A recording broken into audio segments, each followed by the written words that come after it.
खबर है उत्तर प्रदेश के जनपद अयोध्या से, जहां आज डीजी होमगार्ड डी.के. ठाकुर रामनगरी अयोध्या पहुंचे। इस दौरान सर्किट हाउस में होमगार्ड विभाग का मंडलीय सम्मेलन आयोजित हुआ। वहीं सम्मेलन में अयोध्या, बाराबंकी, अमेठी, सुल्तानपुर और अंबेडकर नगर के अधिकारी व जवान शामिल हुए। मंडलीय सम्मेलन में विभागीय समस्याओं, आवश्यकताओं और कार्य प्रदर्शन पर मंथन किया गया। डी.के. ठाकुर ने कहा कि लंबित समस्याओं का शासन स्तर पर निस्तारण कराया जाएगा। होमगार्ड जवानों की सेवानिवृत्ति के बाद ईपीएफ सुविधा की मांग प्रमुख मुद्दों में शामिल रही, जबकि जवानों को आयुष्मान भारत योजना से जोड़ने की मांग भी उठाई गई। दोनों प्रस्ताव वर्तमान में शासन स्तर पर लंबित हैं। डीजी होमगार्ड ने कहा कि मुख्यमंत्री से मिलकर दोनों मांगों को मंजूरी दिलाने का प्रयास किया जाएगा। थानों पर होमगार्ड जवानों के रहने की पर्याप्त व्यवस्था नहीं होने का मुद्दा भी उठाया गया, जिसके समाधान का आश्वासन दिया गया है। ये अयोध्या मंडल के जो 5 जनपद हैं उनके अधिकारी और जो हमारे यहाँ मंडलीय प्रशिक्षण केंद्र है उनके अधिकारी आज हमारे साथ मीटिंग शामिल थे। उसमें होमगार्ड विभाग की सारी समस्याओं, विभागीय आवश्यकताओं, विभागीय परफॉर्मेंस आदि बारे में विचार विमर्श किया गया है।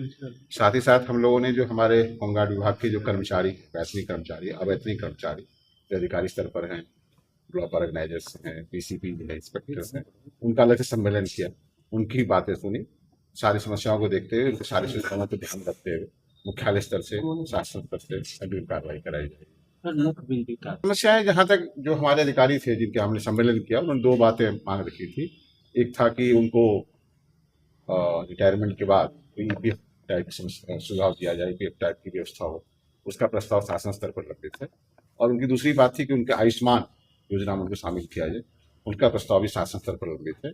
इन दोनों प्रस्तावों पर हम लोग आगे काम करेंगे और शासन स्तर से मिलकर के, माननीय मुख्यमंत्री से मिलकर के इसको सत्य संपन्न कराएंगे।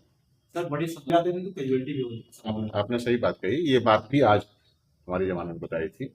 हमने उनको यही बताया और हमने अपने अधिकारियों को बताया कि थाने हमारे 3 तरह के हैं। कुछ ऐसे थाने हैं जो कि उस थाने में जो पुलिस के स्टाफ है उनके लिए पर्याप्त नहीं है। कुछ थाने ऐसे हैं जहाँ पर कि पुलिस स्टाफ के लिए पर्याप्त है, लेकिन होमगार्ड के लिए व्यवस्था नहीं हो सकती है। हमारे कुछ थाने ऐसे हैं जहाँ इतने स्थान हैं, इतने रूम हैं या बैरक हैं जहाँ होमगार्ड जवानों को व्यवस्था कराई सकती है। जो ऐसे स्थान है उनको हम चिन्हित कर लेंगे और वहाँ पर यदि होमगार्ड जवानों को रुकने की व्यवस्था नहीं हो रही है तो हमारे अधिकारी हैं पर काम करेंगे। जरूरत पड़ेगा तो हम किस तरह से भी संख्या भी तो बढ़ाई है, क्योंकि राम मंदिर भी बन चुका है, यहाँ चौकियों भी काफी बढ़ रही है। क्या और संख्या यहाँ पे बढ़ाई? अभी जो 41,000 भर्ती हो रहे हैं उससे जब लोग आएंगे यहाँ पर आप। ठीक है सर, थैंक यू।